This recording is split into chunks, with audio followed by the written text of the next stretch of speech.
No início da década de 1520, o explorador português Fernão de Magalhães, junto com sua tripulação a serviço da coroa espanhola, partiu para circunnavegar o globo, explorando a costa da América do Sul durante o percurso.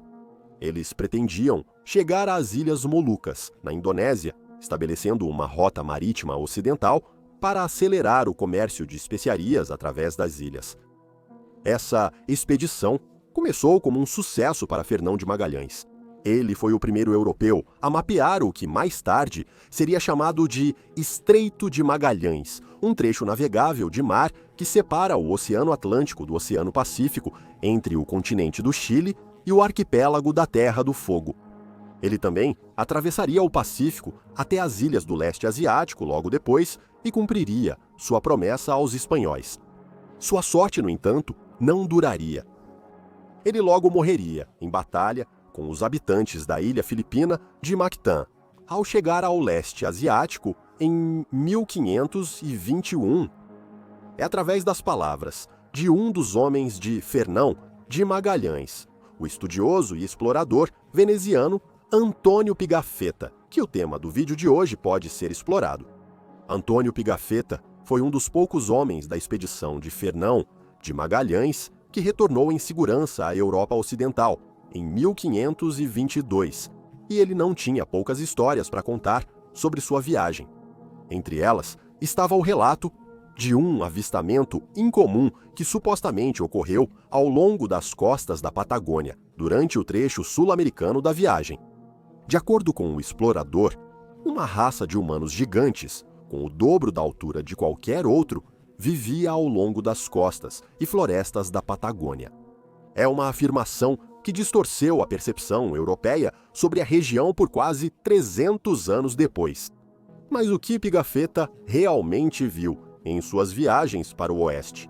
Neste vídeo, vamos analisar as afirmações e lendas por trás dos misteriosos gigantes da Patagônia, examinando os relatos históricos e tentando explicar a verdade por trás dos avistamentos. Junte-se a nós enquanto seguimos os passos de Magalhães até as costas da Patagônia, investigando os misteriosos gigantes que supostamente viviam lá. Embora Pigafetta tenha sido o primeiro a relatar os supostos gigantes da Patagônia, não foi o único. Os primeiros avistamentos de gigantes nas margens da América do Sul se espalharam pela Europa e exploradores de outros países logo relataram avistamentos semelhantes. Mas o que exatamente Pigafetta relatou?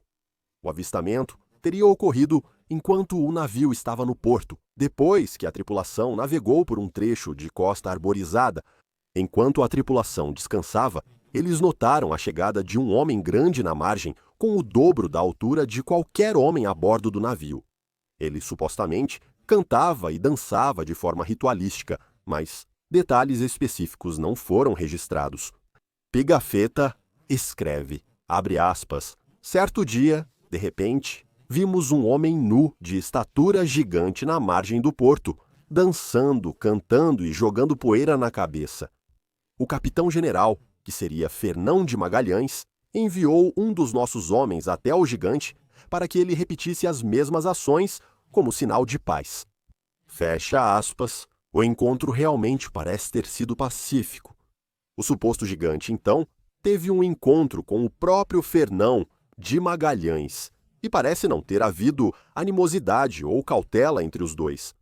Pigafetta, em seu relato, continua, abre aspas, tendo feito isso, o homem levou o gigante até um ilhéu onde o capitão-general estava esperando. Quando o gigante estava na presença do capitão-general e de nós, ele se admirou muito e fez sinais com um dedo apontado para cima, acreditando que tínhamos vindo do céu. Ele era tão alto que só chegávamos até a sua cintura e era bem proporcionado. Fim da citação. Embora os gigantes fossem amigáveis, disse que Fernão de Magalhães fez com que 2 dos gigantes embarcassem em seu navio com a intenção de levá-los de volta para a Espanha. Não se sabe ao certo se ele os forçou a fazer isso, mas, talvez convenientemente, foi registrado que ambos morreram durante a viagem de volta para casa. O explorador incluiu apenas poucos detalhes sobre seu encontro com o homem e, embora ele estivesse supostamente nu, muitas ilustrações posteriores dos gigantes os mostravam com roupas básicas. Eles são frequentemente retratados com cabelos longos e esvoaçantes e traços faciais exagerados, às vezes empunhando bastões longos quase 2 vezes a altura de um explorador europeu. Eles eram frequentemente mostrados sem sapatos, mas supostamente usavam mocassins gigantes feitos com a pele de guanacos, um parente sul-americano do camelo. Tanto homens quanto mulheres foram retratados em ilustrações da época, embora a tripulação de Fernão de Magalhães supostamente só tenha encontrado um homem. Mapas contemporâneos chegaram até a retratar os gigantes nas terras ao sul do Estreito de Magalhães. Esses primeiros relatos tiveram um efeito significativo na percepção europeia sobre a Patagônia naquela época. O conceito do Novo Mundo ainda era relativamente novo na década de 1520 e muita especulação e admiração vinham do povo europeu, especialmente dos marinheiros e exploradores que contavam relatos exagerados sobre as coisas que tinham visto e ouvido enquanto atravessavam essa terra estranha e nova. Por cerca de 300 anos, a ideia de gigantes vivendo na Patagônia tornou-se a imagem predominante dessa parte do mundo no imaginário coletivo europeu. Fernão de Magalhães chamou a suposta nova raça de gigantes de Patagones. Acredita-se que isso tenha sido derivado do português pata, que significa pé. A própria Patagônia pode realmente significar terra do pé grande, por causa das pegadas que esses gigantes supostamente deixavam ao caminhar com seus enormes mocassins. Se a Patagônia realmente foi nomeada dessa forma, isso provavelmente aumentou a histeria na Europa, e a história logo se envolveu em exageros e mitologia.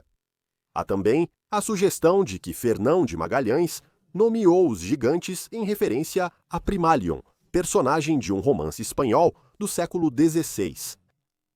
A história apresenta um gigante chamado Patagón, de quem Fernão de Magalhães pode ter tirado inspiração após ler o livro. Mais de 100 anos após o suposto encontro de Fernão de Magalhães com os gigantes da Patagônia, outro famoso explorador ficou associado a um avistamento semelhante. Em 1628, o sobrinho de ninguém menos que o explorador e corsário inglês Sir Francis Drake publicou O Mundo Circundado, um relato da circunnavegação de seu tio ao redor do globo.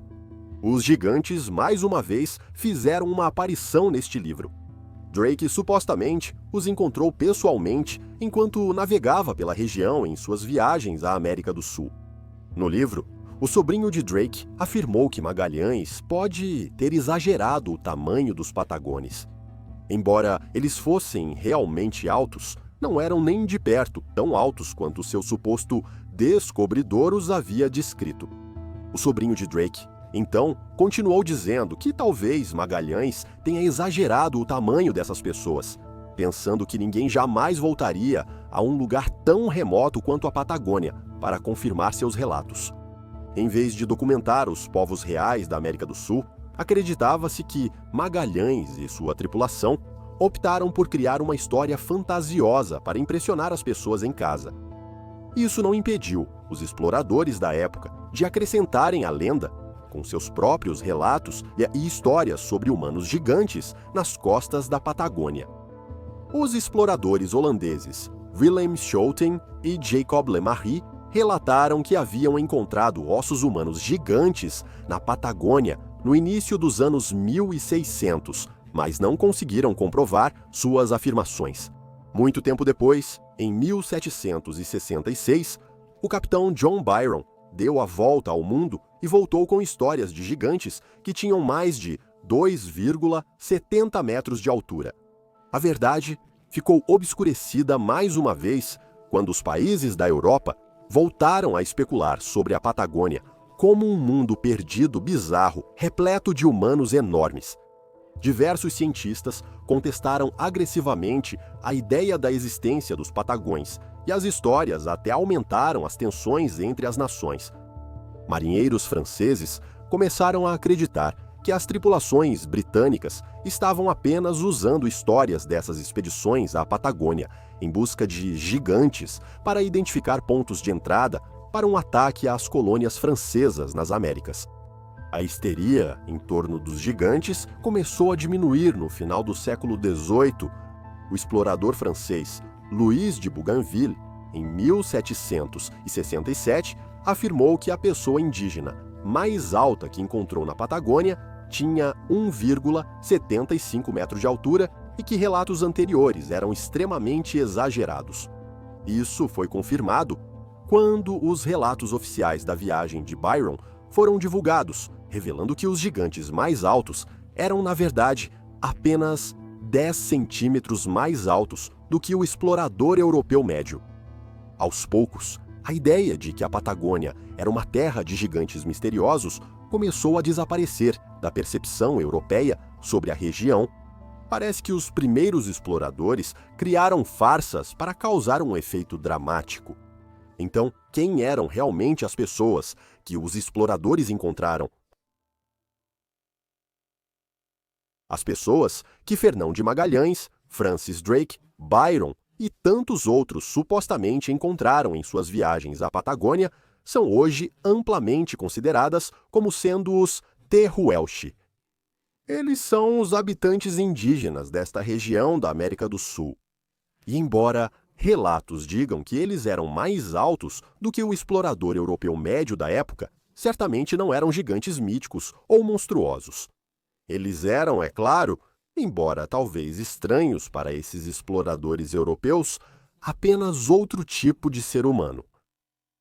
Quando os primeiros exploradores europeus chegaram à Patagônia, os Tahuelche viviam como caçadores-coletores que se deslocavam junto com os rebanhos de guanacos, caçando-os por sua carne e peles.